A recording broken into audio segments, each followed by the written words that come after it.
of the Commonwealth report on the Pakistan general election of the 8th of February 2024.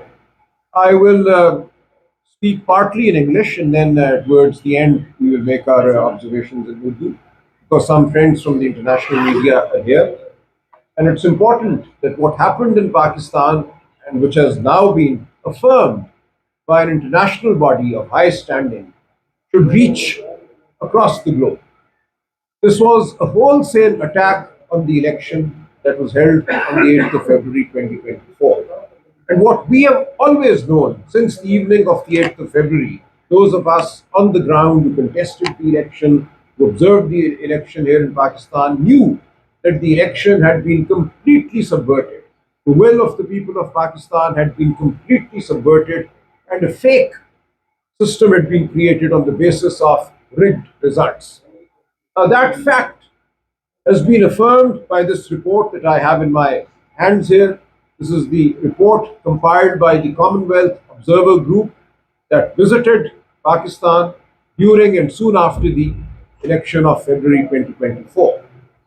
Now, we will make some comments about the delay in its publication. This report has still not been officially published, though it has been leaked, and the Commonwealth Secretariat has accepted the validity of this report.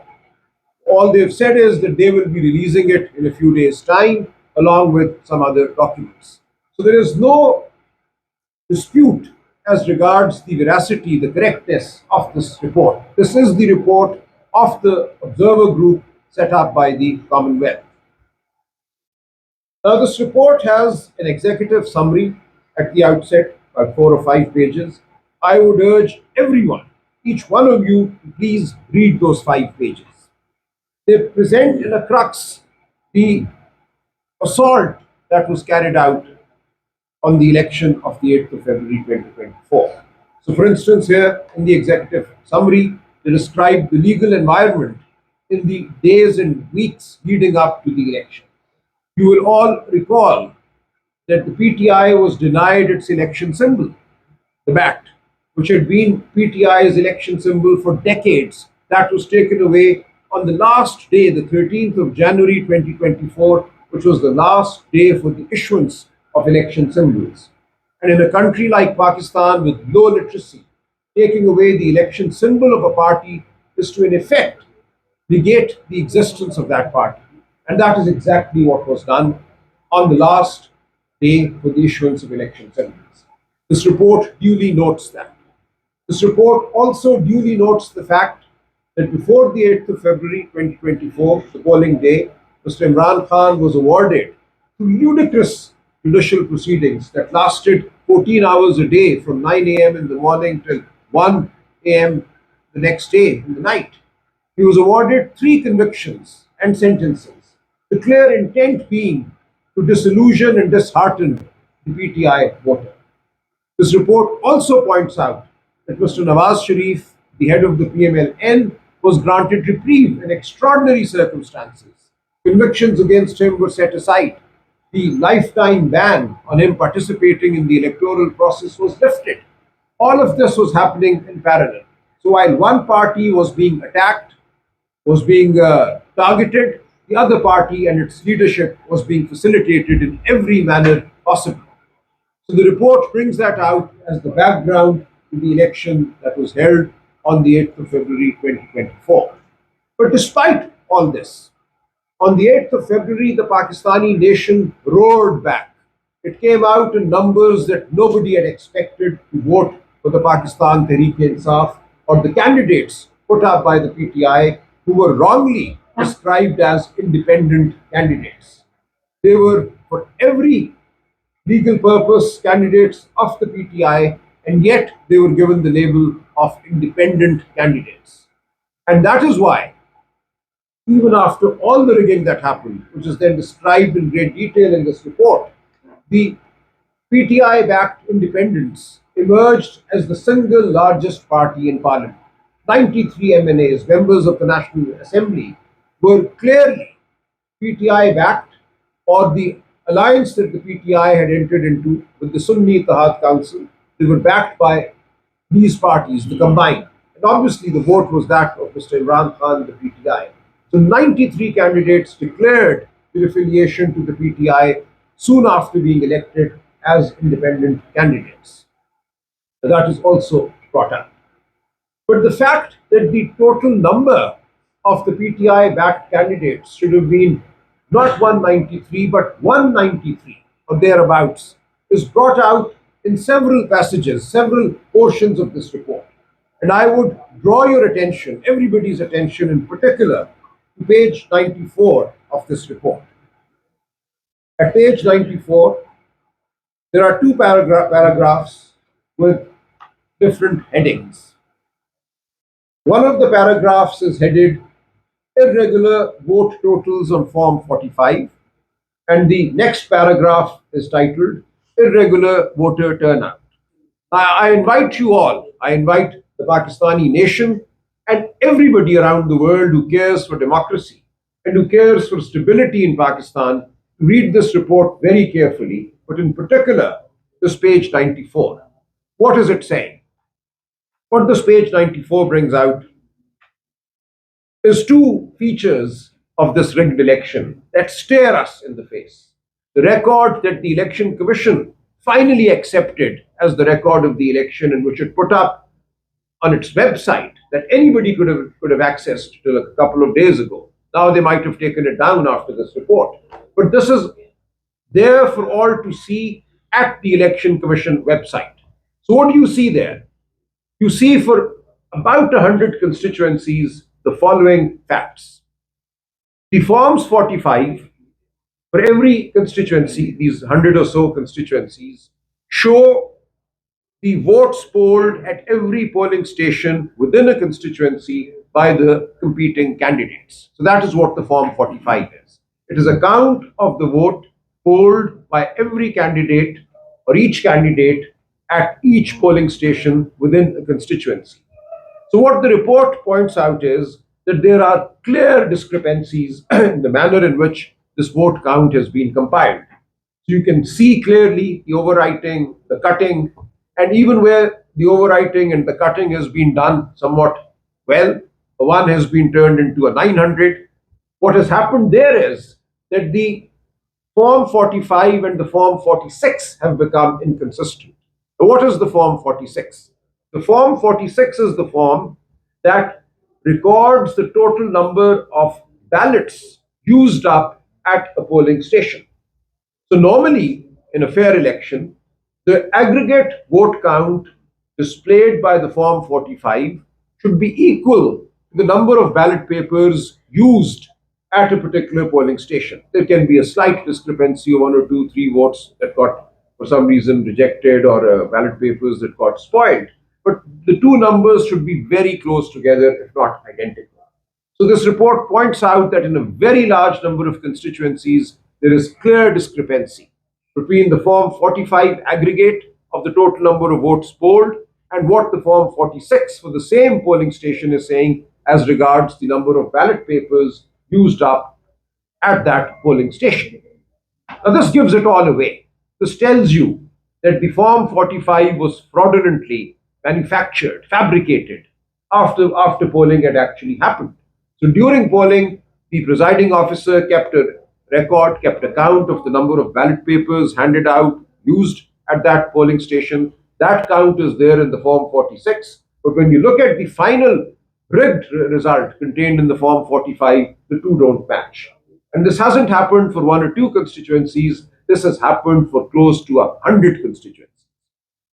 They move on to the next major mode of attack on the election. They note that in a very large number of constituencies, there are polling stations where the number of votes said to have been polled for the National Assembly is significantly higher than the number of votes polled at the same polling station for the Provincial Assembly. Now, you all know when you walk into a polling station, every voter is handed two ballot papers. Each polling station serves as a polling station both for the National Assembly and for the regional provincial assembly. So every voter is handed two ballot papers, one for the National Assembly and one for the provincial assembly. And invariably, everywhere, the voter will cast both the votes. So when you look at polling stations in general, you discover, and they've noted this, that the number of votes polled at a particular polling station for the National Assembly is identical to the number of votes polled at that polling station for the Provincial Assembly. Now, what has happened in about 100 constituencies here is as follows: that within the constituency, in each constituency for the National Assembly, there are roughly 430, 440 polling stations. These are large constituencies. So in these constituencies, they've noticed that out of, let us say, the 436 polling stations, the number of votes polled for the National Assembly and the number of votes polled for the Provincial Assembly are identical at 300 polling stations. But then you have 136 polling stations where the number of votes polled for the National Assembly display a turnout at that polling station of 90% or above, 95%. But at the same polling station, the turnout for the Provincial Assembly is 39%, 38%. Now, this is absurd. So, for 300 polling stations in the same constituency, the turnout for the National Assembly and the turnout for the Provincial Assembly is identical. But for 136 polling stations, the turnout for the National Assembly is 95% and the turnout for the Provincial Assembly is 39%. That is the kind of discrepancy. You just need to look at these results and you can tell immediately that these 100 constituencies were attacked.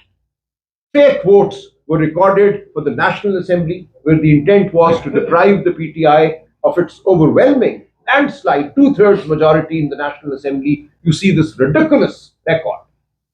So the Commonwealth report has brought this out very well. And this is now there for anybody to go and verify with the record posted by the Election Commission at its website. This completely denudes this election of any legitimacy, any credibility. The government that has been created since then is a government without the mandate of the people. The parliament that has come into existence is a parliament that does not represent the will of the people. And the first law that this fraudulently elected parliament enacted was an amendment to the Election Act of 2017. And what was that amendment? On the 8th of February 2024, the Election Act 2017 said that after the election, all election disputes, like the ones that are now staring at us, would be decided by serving High Court judges acting as election tribunals. Now, the first law that this assembly created as a result of this rigging passes is to say that the election tribunals will consist not just of serving High Court judges, but also such retired judges as the Election Commission may, in its discretion, appoint. This is the amendment immediately made. And the clear intent was to obstruct the path to justice, to obstruct the expose or the exposition of the fraud that had taken place. And what the Election Commission then proceeded to do was it appointed persons who were PCO judges. You know, under General Musharraf's emergency in 2007, certain people were appointed judges and they were asked to take an oath under the then provisional constitutional order, which said that these judges would remain faithful to the person of Pervez Musharraf. Now, this provisional constitution order was subsequently declared void and a nullity by the Supreme Court of Pakistan, and these persons who had taken oath under the PCO to become judges were declared to never have been judges. The judgment of 2009 of the Supreme Court of Pakistan says that these persons who took oath under the PCO shall not be considered for any purpose whatsoever to have been judges of the High Court. They will not be allowed to use the word justice retired with their names because they took oath under an illegal instrument. Again, under an instrument that constituted a subversion of the Constitution. So what the Election Commission has done is it has chosen those very people to become election tribunals. And since then, since 2024, a very large number of election petitions were filed by PTI candidates who had been defrauded.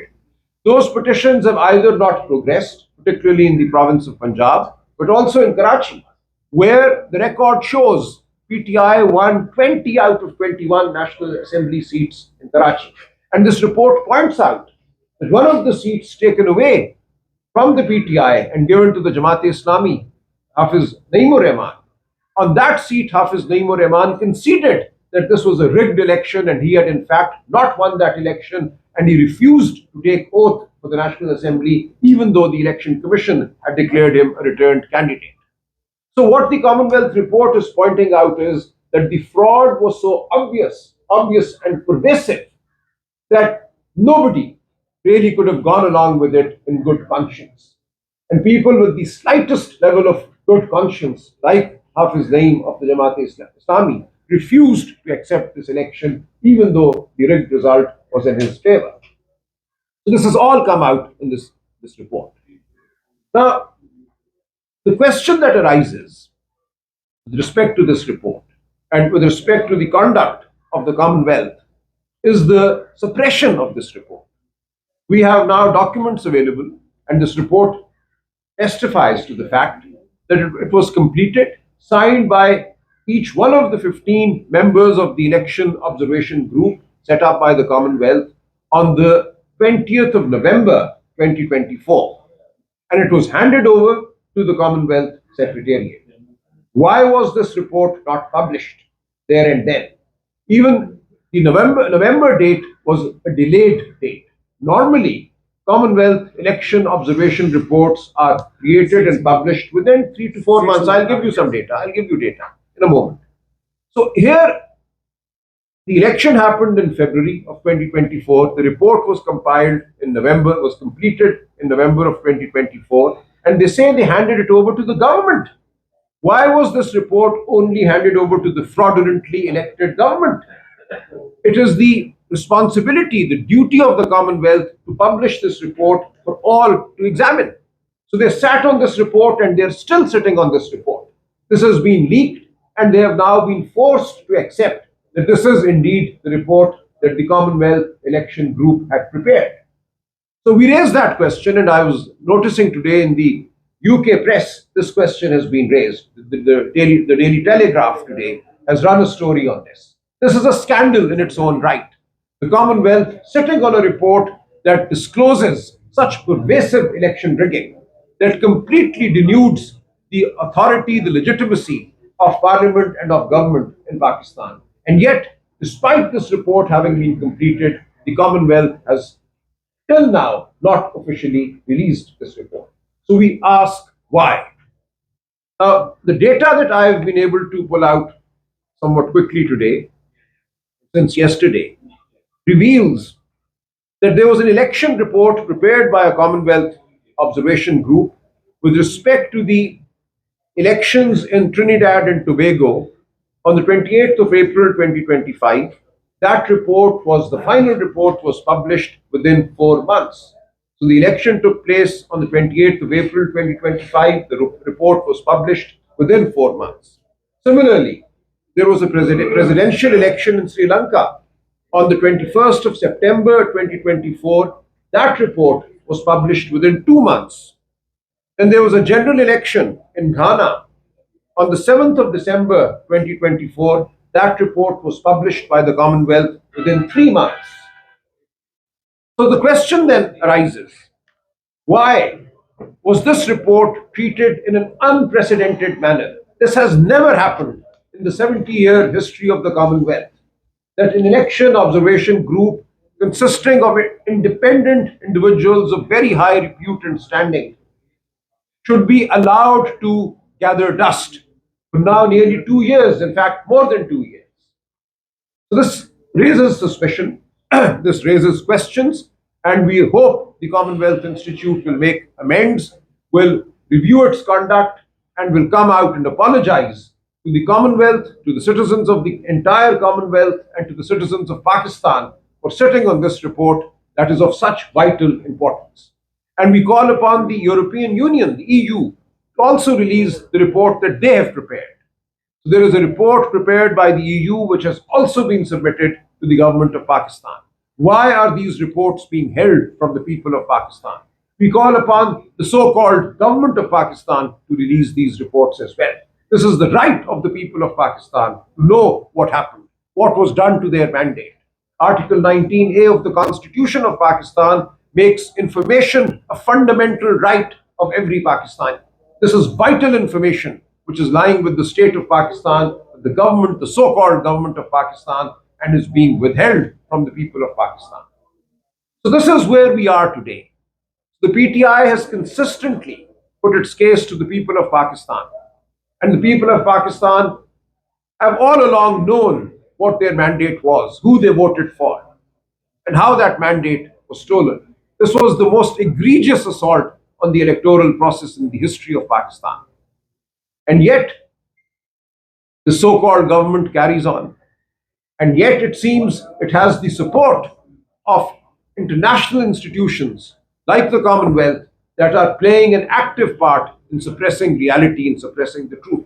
So we ask all international observers who observed the election, in particular the Commonwealth and the EU, to not sit on these reports. We call upon the state of Pakistan, all authorities within the state of Pakistan, to confront reality, to confront the truth.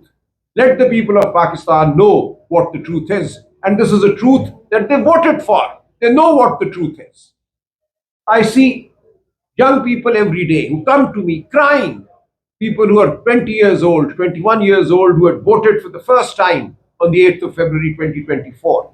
And they come and say, why was my vote stolen? This is a disillusioned generation that you are creating. Young people who had participated in the democratic process with vigor, with zeal, and you have denied them their dreams. You have denied them their agency. You are saying to these young people of Pakistan and the not so young that they don't matter. Their voice does not matter. Their vote does not matter. This is a most serious assault on decency in Pakistan, on the relationship between the people of Pakistan and the state of Pakistan. You cannot run a fake government. You cannot run a government on the basis of a stolen mandate and keep a relationship with the people of Pakistan. And we're seeing the consequences of that, how the people of Pakistan have been left helpless in the wake of the recent floods. We've been all over Punjab, all over the affected areas of Sindh, and the state is absent. A heartless state, a state that has no real relationship with the people of Pakistan, has abandoned the people of Pakistan. So I place this report before you all, and through you, I place this report before the international community and the people of Pakistan. Now, if I may, I'll say a few words in Urdu.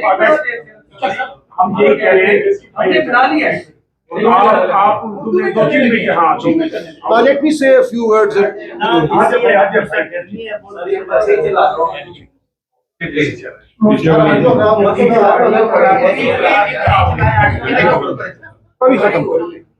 जी मैं गुजारिश करता हूँ आप